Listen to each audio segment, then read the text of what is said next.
Ada yang baru-baru ngomongkan 19.000 ekor sapi dipotong setiap hari. Pernah dengar? Pernah dengar kan?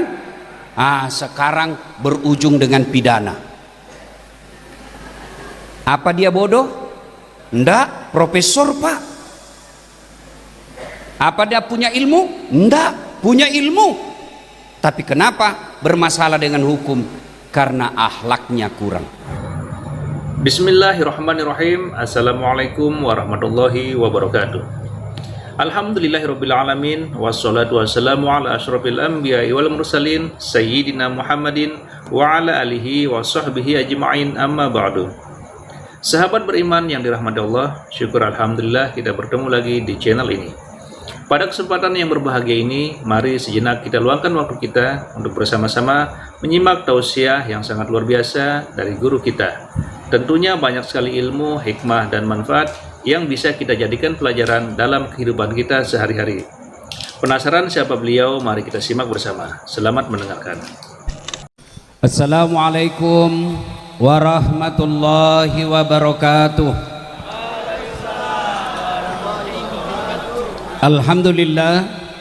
Alhamdulillahi rabbil alamin, wabihi nasta'inu ala umurid dunya waddin. Ashhadu an la ilaha illallah wa ashhadu anna muhammadan abduhu wa rasuluh. Allahumma salli ala sayyidina Muhammad wa ala alihi wa sahbihi ajma'in, amma ba'd. Bapak ibu saudara-saudara sekalian teristimewa yang kita hormati, yang mewakili Kepala Dinas Pendidikan Jawa Timur Bapak Dr. Mustaqim SSMSI, yang insya Allah dimuliakan rahmati Allah Subhanahu wa Ta'ala. Beliau ini hebat sebab bisa mewakili kepala dinas, sementara kepala dinas tidak bisa mewakili Bapak. Alhamdulillah. Yang kita hormati Ibu Kepala Cabang Dinas Pendidikan Wilayah Madiun, yang juga insya Allah dimuliakan rahmati Allah Subhanahu wa Ta'ala. Juga semua yang hadir di tempat ini, teristimewa adik-adik taruna dan taruni yang insya Allah dirahmati Allah Subhanahu wa Ta'ala. Karena waktu terbatas, ibu-ibu juga saya hormati. Ini bahaya kalau ibu meras terkuat di bumi. Karena waktu terbatas, saya mau to the point saja beberapa yang saya mau sampaikan. 1. 1400 tahun yang lalu ada masyarakat sosial namanya masyarakat jahiliyah. Masyarakat ini sangat jelek. Begitu jeleknya struktur masyarakat jahiliyah, sampai sekarang tidak ada yang mau disebut jahiliyah. Nah, dedek mau ndak kamu dibilangi jahiliyah betul kamu? Mau ndak? Nggak mau. Kenapa? Jelek itu jahiliyah. Apa ciri masyarakat jahiliyah waktu itu? 1, Tuhannya 4. Latta, Manat, Uzza, Hubal. 4 Tuhannya. Perempuan waktu itu, Bu, ndak ada harkat dan martabatnya. Perempuan zaman itu, adik-adik sekalian, dianggap aib. Kalau dia lahir, dianggap aib dalam rumah tangga. Maka banyak anak-anak perempuan lahir langsung dikubur hidup-hidup. Kenapa? Aib. Perempuan waktu itu, Bu, kerjanya hanya dapur, kasur, sumur. Sumur, dapur, kasur. Itu aja tempatnya. Kemudian apa lagi? Waktu itu ada yang disebut perbudakan. Budak itu beda dengan pembantu. Kalau pembantu, Bu, masih digaji. Budak hak milik, sama handphone. Kalian punya handphone, mau dibakar, mau dijual, mau dibanting, terserah, namanya hak milik. Begitulah waktu itu, ada disebut budak. Lalu Allah ingin memperbaiki struktur itu. Apa yang Allah turunkan? Bukan perintah haji, bukan perintah puasa, bukan perintah sholat, tapi apa yang Allah turunkan pertama? Iqra, baca. Berarti adik-adik sekalian, kalau mau memperbaiki hidup ini, maka rumus pertama Iqra, baca. Sekarang diganti nonton. Nonton itu tidak terlalu membantu. Yang banyak membantu baca. Kenapa? Nonton bisa dimanipulasi, nonton bisa ditipu. Itu namanya hoax. Coba lihat di media sosial, muka-muka saya, suara-suara saya, tapi kontennya hoax. Apa dia jual? Obat kuat. Menghina saya, Bu. Kalau jual tasbih masih masuk, jual parfum oke. Obat kuat, saya ini masih kuat deh, masih bisa ceramah 5 kali sehari, masih kuat. Hoax. Maka dedek sekalian, budaya membaca mesti dikembalikan. Sayangnya anak-anak Gen Z, generasi Alpha sekarang ini malas membaca. Yang dia handalkan scroll. Kalau mau sukses, baca. Iqra. Ali bin Abi Thalib, sahabat Nabi yang Nabi sendiri mengakui ada 4 sahabatku, tapi yang paling cerdas Ali bin Abi Thalib. Pernah ditanya, ya Imam, kalau kau disodorkan antara harta dengan ilmu, kamu pilih mana? Adik-adik ini taruna, kalau saya kasih kau iPhone 17 Pro dengan kitab Durratun Nasihin, kau pilih mana? Kitab. Pandai juga kau, sudah pencitraan kayak politisi. Pasti pilih apa?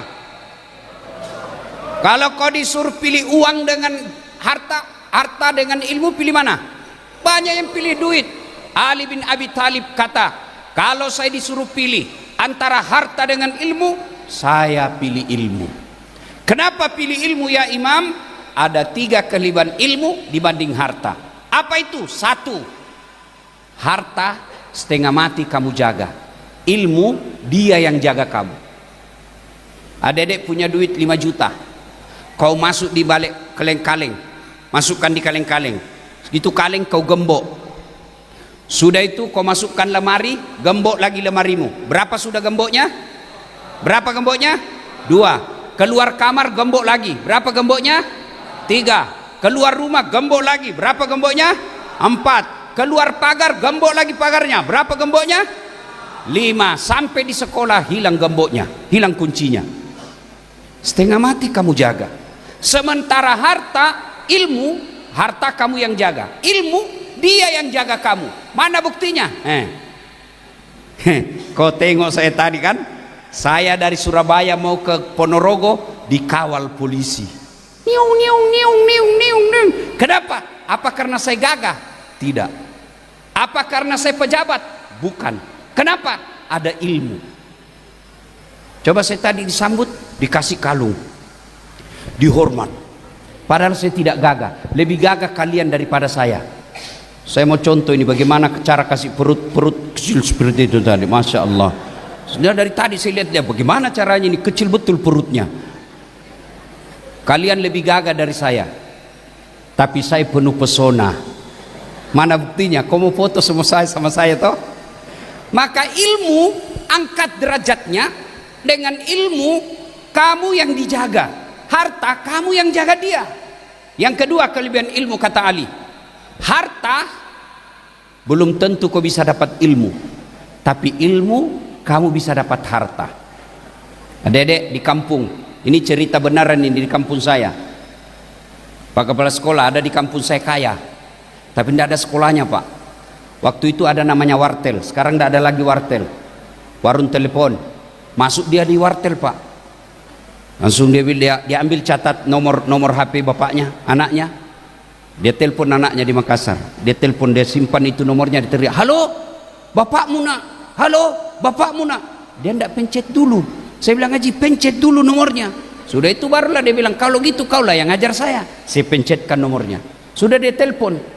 Yang di mulut dia simpan di telinganya, yang dia telinga disimpan di mulutnya. Halo, halo. Saya bilang, Pak Haji, terbalik Pak Haji, terbalik Pak Haji. Dia bilang lagi, loha, loha. Astagfirullah, bukan halonya terbalik. Ini ada duit tapi tidak punya ilmu. Dia masuk lagi ke mall. Tahu mall ada ya? Masuk di mall, dia lihat tangga lift. Tahu tangga lift yang naik turun itu? Begitu dia masuk, dia lihat ada tulisan open. Wih, besar sekali pembikin kuenya. Karena di kampung pembikin kue open Bu. Dia bilang, ih besarnya pembikin kuenya. Tiba-tiba ada orang Tionghoa mau masuk, dia jangan masuk, panas. Masukin orang Tionghoa, tertutup pintu. Selang beberapa saat keluar orang Papua. Dia bilang, saya sudah bilang jangan kau masuk, hangus kau. Padahal lain yang masuk, lain yang keluar. Inilah kalau ada duit tapi tidak punya ilmu. Maka adik-adik sekalian, insya Allah kalau kamu punya ilmu, orang tuamu miskin, dengan ilmumu kala insya Allah Allah akan cukupkan kebutuhan ekonomi. 3 kelebihan ilmu. Apa kelebihan ilmu? Yang ketiga, insya Allah dengan harta kamu belanjakan berkurang, dengan ilmu kamu belanjakan bertambah. Contoh, saya punya duit 5 juta, saya kasih ke teman saya 2.500.000, duit saya pasti berkurang, tinggal 2,5 juta. Tapi ilmu kalau saya kasih ke orang lain pasti bertambah. Saya tahu ilmu Al-Fatihah, saya ajarkan kepada sedulur-sedulur. Apakah setelah sedulur-sedulur hafal Al-Fatihah saya hilang? Tidak mungkin. Sudah hafal, sudah Al-Fatihah. Mana Al-Fatihahku? Tidak mungkin. Berarti dengan Al-Fatihah ilmu saya nambah. Itulah sebabnya adik-adik sekalian, belajar sangat diutamakan dalam Islam. Kenapa? Karena Allah janjikan, yarfa'illahu alladhina amanu minkum walladhina utul ilma darajat. Niscaya Allah mengangkat berapa derajat di antara kalian, orang yang beriman dan berilmu pengetahuan. Nabi pernah bersabda, man arada dunya fa alaihi bil ilmi, wa man arada al akhirat fa alaihi bil ilmi, wa man aradahuma fa alaihi bil ilmi. Siapa yang menghendaki dunianya, hendaklah dengan ilmu pengetahuan. Siapa yang menghendaki akhiratnya, hendaklah dengan ilmu pengetahuan. Bahkan siapa yang menghendaki dunia akhiratnya, hendaklah dengan ilmu pengetahuan. Maka adik-adik sekalian, belajar adalah syarat utama kalau Anda ingin mendapat kejayaan dunia sampai akhirat. Tapi apakah dengan ilmu cukup? Tidak. Poin kedua yang saya sampaikan, akhlak. Adik-adik, ada yang baru-baru ngomongkan 19.000 ekor sapi dipotong setiap hari. Pernah dengar? Pernah dengar kan? Sekarang berujung dengan pidana. Apa dia bodoh? Enggak, profesor pak. Apa dia punya ilmu? Enggak, punya ilmu. Tapi kenapa bermasalah dengan hukum? Karena akhlaknya kurang. Coba lihat orang-orang adik-adik sekalian yang di penjara, yang di KPK, yang di polisi, yang ditangkap kejaksaan. Apa ada mereka orang bodoh? Enggak, mereka rata-rata cerdas. Bahkan menteri, setingkat menteri agama pun ada yang ditangkap. Iya.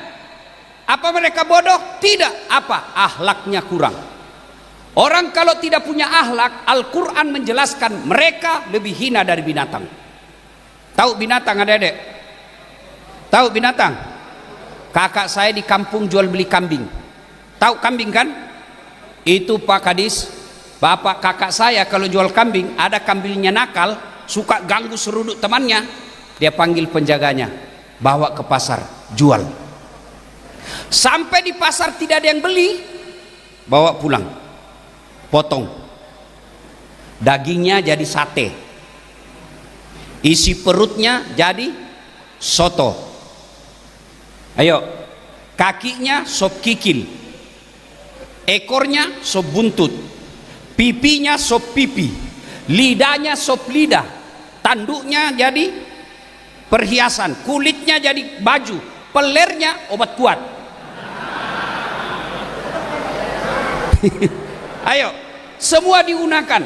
Kambing nakal jual, tidak ada yang beli, potong, makan rame-rame. Tapi kalau ada taruna nakal, mau diapa? Potong. Siapa mau makan? Ayo, jual. Siapa yang mau beli? Sudah bego, bau keteknya, ngomong tak hancur-hancur liurnya mau diapain? Itulah makna kalau manusia tidak punya akhlak, mereka lebih hina dari binatang. Di penjara masih makan ongkos.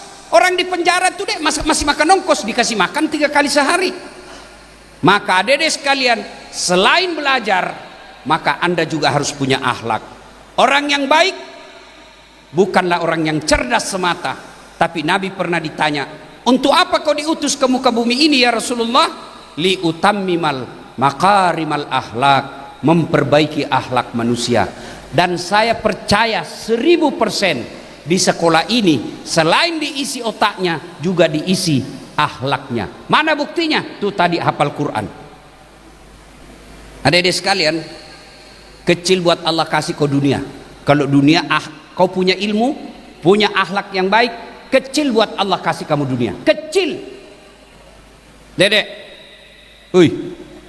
Dek, siapa yang punya dunia? Siapa yang punya dunia? Siapa? Allah. Mustahil dunia dalam genggaman kalau yang punya dunia kau tinggalkan. Pegang baik-baik. Mustahil dunia dalam genggaman kalau yang punya dunia kau tinggalkan. Contoh, saya akrab dengan Pak Kepala Sekolah. Saya datang ke Madiun. Pak Kepala Sekolah, saya ada di Madiun ini, mau keliling-keliling, cari-cari makanan enak di sini. Tapi masalah saya tidak ada mobil Pak Kepala Sekolah. Apa kata Kepala Sekolah? Tenang Pak, sebentar, tunggu saja Pak. Kepala Sekolah telepon Wakil Kepala Sekolah. Pak Wakil, ada Pak Ustadz itu datang, beliau butuh mobil. Siap Pak Kepala Sekolah. 30 menit kemudian datang Wakil Kepala Sekolah. Pak Ustadz, ini kiriman Pak Kepala Sekolah, beliau lagi di Jakarta, ini kiriman mobil, silahkan dipakai selama Ustadz di Madiun, ini serta ini full bensin, ini juga ada pembeli oleh-oleh. Contoh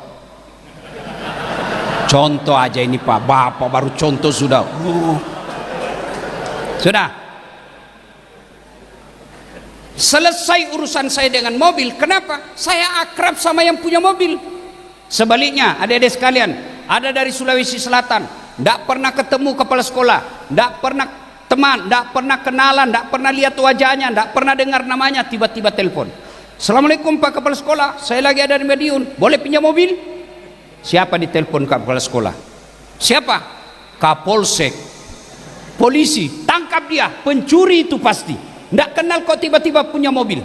Begitu juga dengan Allah. Kamu tidak pernah ketemu Allah, tidak pernah sholat, sholatmu cuma hari Jumat, itu pun paling terlambat datang, paling cepat pulang. Orang khotbah kau tidur, tiba-tiba ada masalah dalam sekolah ini. Ya Allah, capek sudah saya hadapi hidup ini ya Allah, tolonglah saya ya Allah, capek sudah hadapi hidup ini. Allah berfirman, malaikat, karena dia sudah capek hadapi hidup, cabut nyawanya. Maka dedek sekalian, akhlak itu bisa didapati dalam sholat. Kok betul Ustaz, sholat mengajarkan akhlak? Akhlak pertama dalam sholat, sifat paling Allah benci, sombong. Bapak-bapak kepala sekolah, bapak ibu para guru sekolah, apakah sombong itu pakai barang mahal? Apa sombong itu pakai barang mahal, ibu? Ibu punya emas, sombong? Enggak, perhiasan. Kalau perlu tulis di sini, emas murni. Boleh, boleh. Apakah sombong itu pakai barang mewah? Belum tentu. Apa sombong? Nganggap sama orang lain, menolak kebenaran. Kepala sekolah, ada guru baru masuk, baru diangkat, tiba-tiba dikoreksi kepala sekolah, Pak, menurut pengetahuan baru begini-begini. Kepala sekolah, apa kamu tahu? Saya sudah 20 tahun di sini, kamu baru itu sombong, menolak kebenaran. Sombong, puncak kesombongan itu tidak mau sholat. Bapak-bapak, adik-adik, dalam diri kita, harga diri ini yang paling mulia, kepala. Pak kepala sekolah bercanda sama saya, dorong pantat, masih senyum saya Pak. Dorong perut, masih senyum saya. Tapi jangan coba-coba dorong kepala saya. Kenapa? Harga diri Pak. Begitu, kurang ajar Bapak ini. Kenapa? Harga diri. Sebaliknya, anggota tubuh paling hina apa? Kaki, Pak kepala sekolah kasih saya duit pakai kaki. Ustadz, ini pembeli tiket. Oh Pak, biar saya miskin, jangan kau hina saya tikam kau. Kenapa? Kehinaan ada pada telapak kaki. Tapi ketika ketemu dengan Allah, kepalamu yang mulia, rendahkan sehina kakimu, telapak kakimu itu. Kenapa? Kamu berhadapan dengan Zat yang maha besar, maha kuasa, maha segala-galanya, Allah subhanahu wa ta'ala. Maka itulah makna orang yang baik sholatnya, tidak punya rasa sifat sombong. Apa yang kita mau sombongkan? Di dalam sini apa yang kita mau sombongkan? Nede sekalian, kepala sekolah mau sombong? Tergantung kepala dinas. Kalau kepala dinas tidak senang, wabillahi taufiq wal hidayah, ganti lagi. Apa yang kita mau sombongkan? Tidak ada Pak. Ustadz Dasat mau sombong karena viewernya sudah lebih 500 juta. Apa kau mau sombongkan Dasat? Apa kau mau sombongkan? Saya bisa ceramah karena ada penonton. Bayangkan kalau saya ceramah di sini 2 jam berapi-api, tidak ada yang nonton. Lewat, sudah lama beleng-beleng itu Ustadz itu. Iya toh. Apa yang kita mau sombongkan? Nah, orang yang baik akhlaknya, orang berilmu itu potensi punya kesombongan. Maka Dede sekalian, besok lusa ketika kalian sudah menjadi punya jabatan dan martabat, jangan membuat kamu sombong. Datanglah ke sekolahmu, muliakan sekolahmu, hormati guru-gurumu. Itulah wujud kamu punya akhlak mulia. Yang ketiga, adik-adik sekalian, poin yang ingin saya sampaikan, tidak ada orang tidak ada masalahnya. Tidak ada orang tidak ada masalahnya. Di sini, ini nih, taruna-taruni, muka-muka penuh masalah semua ini. Saya mau tanya, waktu mau masuk di sini apa masalahmu? Mau lulus masuk sekolah ini, iya kan? Sudah masuk di sini selesai masalahmu? Nah, muncul masalah baru, mau selesai dengan baik. Sudah selesai sekolah ini, selesai masalahmu, muncul masalah lagi. Mau lulus misalnya di apa itu, Akmil, Akpol dan lain sebagainya. Sudah lulus di situ, selesai masalahmu? Enggak, muncul lagi masalah baru. Bisa selesai enggak tepat waktu? Enggak ada orang enggak ada masalah, Dek. Coba lihat waktu sarjana. Apa masalahnya? Mau kerja. Ya kan? Sudah kerja selesai masalahnya? Enggak. Mau jadi kepala bagian. Sudah jadi kepala bagian selesai masalahnya? Belum. Mau jadi kepala dinas. Sudah jadi kepala dinas selesai masalahnya? Enggak. Mau jadi sekda. Sudah jadi sekda selesai masalahnya? Belum. Mau jadi bupati. Sudah jadi bupati selesai masalahnya? Belum. Mau 2 periode. Sudah 2 periode selesai masalahnya? Ditangkap KPK. Iya toh? Tidak ada orang tidak ada masalahnya Pak. Semua kita punya masalah. Iya kan? Ini yang lagi ceramah sekarang Adek, banyak juga masalah saya. Apalagi setelah saya viral, banyak janda-janda curhat Pak. Masya Allah, Ustadz, baru saja suami saya meninggal, ada doa-doa penenang jiwa. Saya kirimkanlah baca ini kalau ibu lagi galau.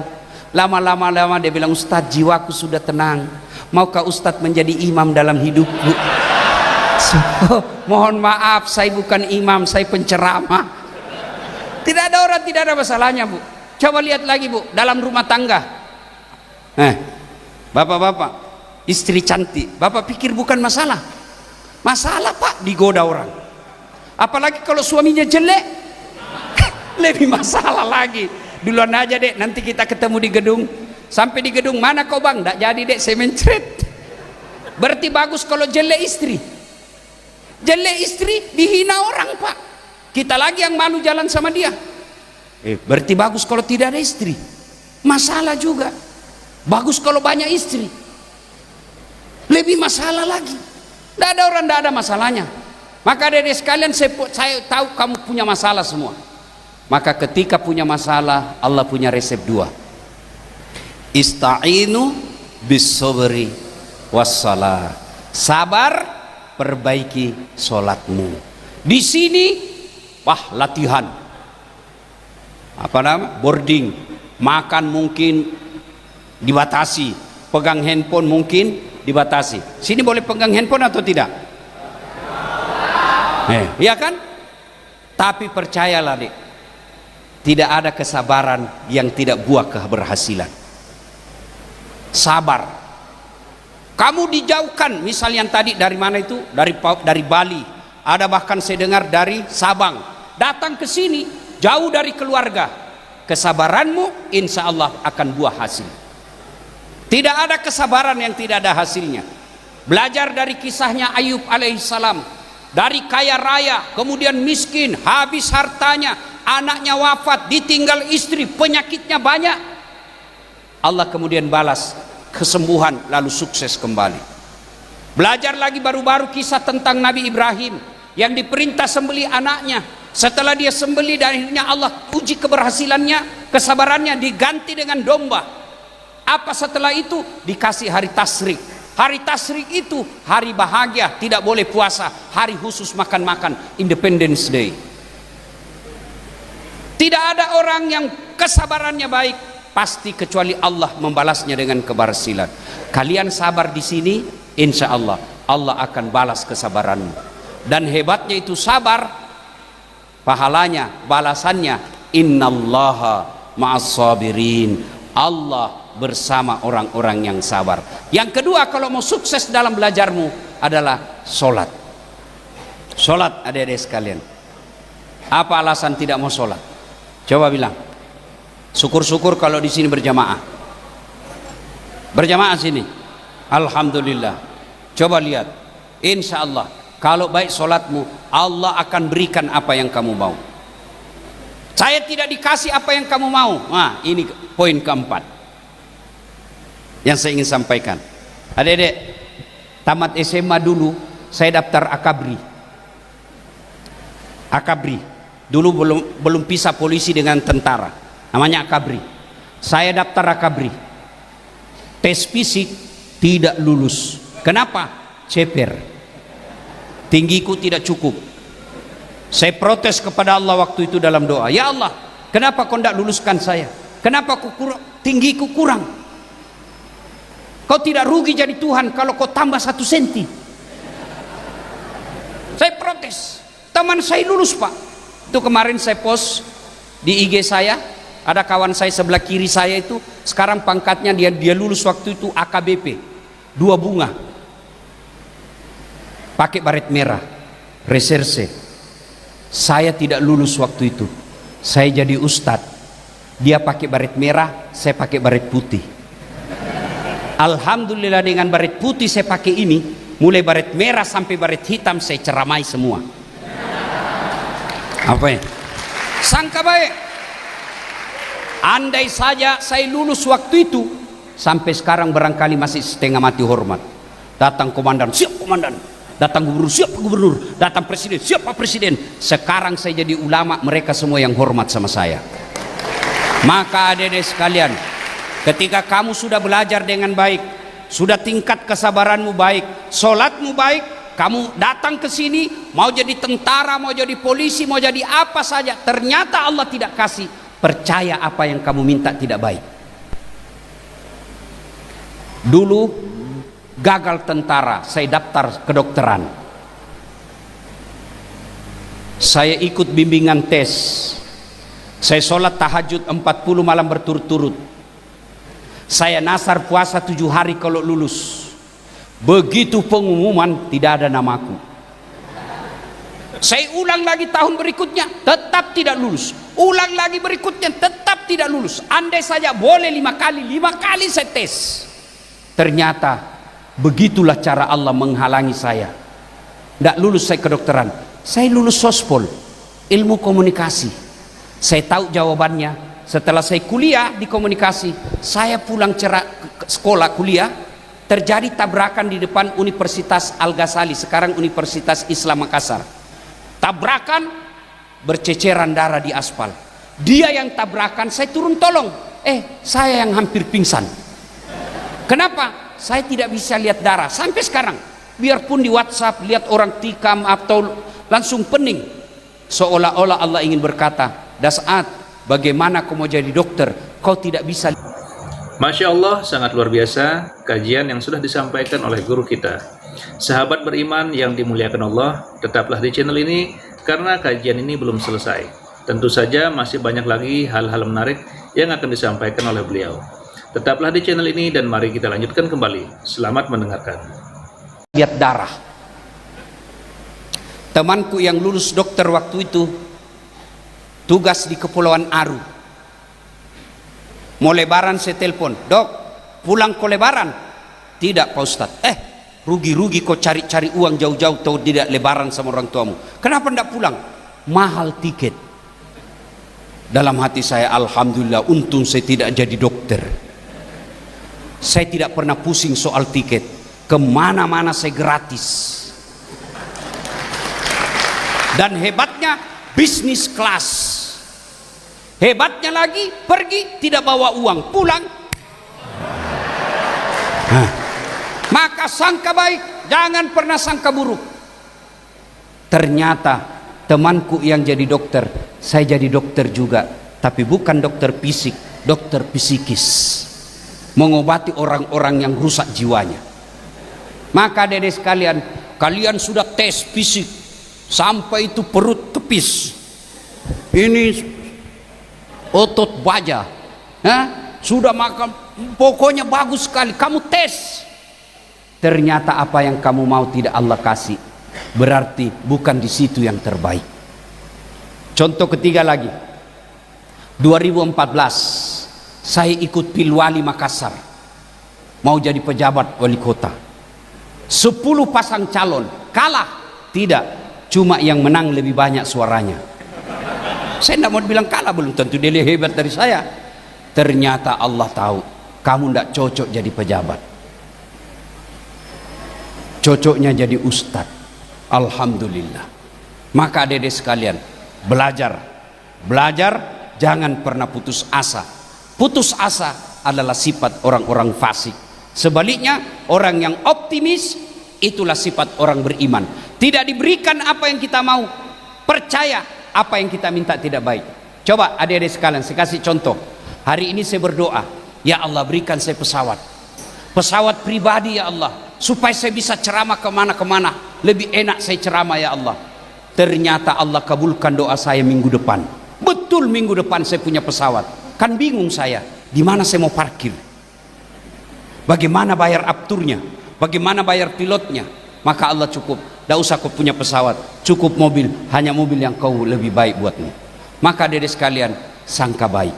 Kalau sudah nanti kelas 3 ikut daftar sesuatu sekolah kedinasan, ternyata Allah tidak kabulkan, percayalah apa yang kita minta itu tidak baik buat kita. Maka dedek sekalian, insya Allah titipan khusus saya, ayo belajar. Apa janji Allah bagi orang yang belajar? Yarfa'illahu alladhina amanu minkum walladhina utul ilma darajat. Coba lihat nih, bapak-bapak yang hadir di sini, coba kenapa beliau duduk di sini? Apa karena gagah? Apa karena anak pejabat? Apa karena kaya? Bukan, tapi karena ilmu. Maka benahi, insya Allah Allah angkat derajat kita. Dengan catatan, setelah punya ilmu jangan sombong. Dan puncak kesombongan itu melalaikan sholat 5 waktu. Poin yang kelima, adik-adik sekalian, setinggi apapun cita-citamu, kalau mau sukses, rahasia lagi setelah sholat sabar adalah birrul walidain. Berbuat baiklah kepada kedua orang tuamu. Kalau kau berdoa dalam sholat 5 waktumu, ya Allah wujudkan cita-citaku, ya Allah wujudkan harapan dan impianku supaya saya bisa bahagiakan orang tuaku. Tidak usah aku bilang ya Allah supaya saya bisa melamar pacarku. Adik-adik, untung saya ingat, jangan percaya itu pacar-pacaran. Ini yang ahwat nih, yang di atas taruni, jangan ku percaya itu cowok kalau dia lagi jatuh cinta. Gunung kan kudaki, lautan ku seberangi, hujan aja kau lari. Kemanapun kau pergi aku akan mengikutimu. Minum kopi aja kau tiup. Maka sekolah yang baik, belajar yang baik, Allah akan pertemukan kamu jodohmu yang terbaik. Bapak saudara-saudara sekalian, banyak yang ingin kita sampaikan, tapi waktu jualah yang membatasi kita. Terima kasih atas sambutan yang luar biasa. Terima kasih atas sambutan yang hangat. mudah-mudahan Bapak Ibu sekalian di tempat ini Allah angkat derajat Bapak Ibu sekalian. Ada yang saya lupa. Itu tadi buat anak-anak sekolah kita. Sekarang buat guru-guru. Bapak-bapak, ibu-ibu guru, bapak-bapak ya. Ibu-ibu, kalau ibu meninggal siapa yang doakan ibu? Siapa? Suami. Jangan harap bu kawin lagi. Siapa yang doakan? Anak. Anak dalam Islam untuk bukan sekedar yang dilahirkan dari rahim. Ini anak-anak kita bu. Bayangkan di sini ada 300 anak didik kita. Ada di antara mereka yang 5 orang, 10 orang jadi ulama. Ada yang mereka menjadi pejabat yang baik. Dia bikin perda yang mensejahterakan rakyat. Maka selama anak itu jadi orang baik, guru-gurunya dapat pahala. Itu yang disebut amal jariah. Saya tidak disenang sama wali kota. Masih ada pilihan saya. Apa? Pensiun dini. Saya merantau ke Jawa Timur tidak nyaman. Ada pilihan saya. Apa? Balik lagi ke Makassar.